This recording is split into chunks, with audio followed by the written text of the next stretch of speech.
It appears President Biden is giving up on his widespread student loan handouts. His administration is pulling the plug on two proposals that would have bailed out over 30 million borrowers. Now, critics are asking, was it all just a lie? Louisiana Senator Bill Cassidy saying this: the Biden-Harris administration's student loan schemes were always a lie. With this latest withdrawal, they're admitting these schemes were nothing more than a dishonest attempt to buy a vote. President Biden didn't achieve his goal of widespread loan bailouts. What he did manage to do was cost taxpayers $180 billion. He cleared the debts of nearly 5 million borrowers, and all of it was on your dime.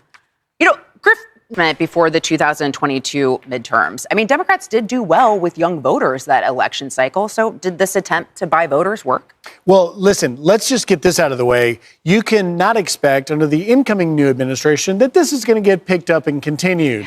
And I think the real lesson in this is when this administration, currently the Biden administration, was being told that this isn't going to pass the muster, they still tried to do it anyway, perhaps for shameless votes. And at the end of the day, I love how it was pressing and critical and important. And now it's like, yeah, we're going to forget that. We're going to move on. And it's really a slap in the face. Look, I try not to weigh in personally on these things. I'm a journalist, be objective. But as someone who's now paid 2 college tuitions, it never made sense from the beginning. And it isolated people that work hard to either put their kids through school or people that were putting themselves through school. So, out of all the things that he could have just folded tent and walked away from, it's too bad he didn't do it earlier.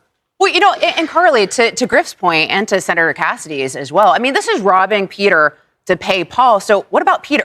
Why does Paul have to be on the hook? Exactly. Or why does Peter have to be on the hook? There's a lot of Peters in this country.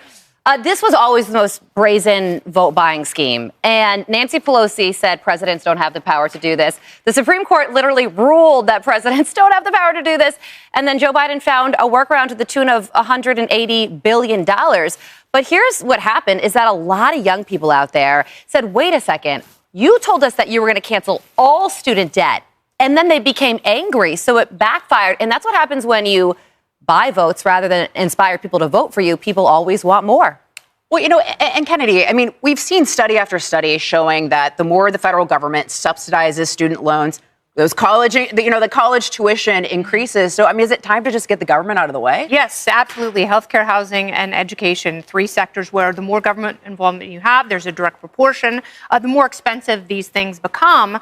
And to Carly's point, if you haven't gotten a college degree, why should you be paying for someone else's? That's like a bunch of people getting plastic surgery. And now all of a sudden they're really attractive saying, ugly people, you now have to pay for the plastic surgery, but you don't get any. You don't get to enjoy the fruits of their hotness. You just have to subsidize it. And that's something that's completely unfair. But also, they were playing with the emotions of people who were trying desperately to pay off their student debt. So here they are thinking, oh, this is great. Finally, I can save that money that I've been paying every month for these federal loans and put it towards saving for a house. Now they can't do either. But I will always appreciate your ability to make a joke while also making a very substantive point. But, Kaylee, so it might have worked in the short term with the student loan bailout, but it didn't work in the presidential election, in part because young voters were feeling the pain of inflation, feeling the pain of this economy. Absolutely. And first, I'll just say, I'm wary of chalking this up as a win for conservatives for the same reason I'm wary of chalking up Biden's dismissal of his Title IX rewrite as a win, because I think this is a bureaucratic maneuver to prevent the incoming Trump administration from permanently preventing these policies from being finalized.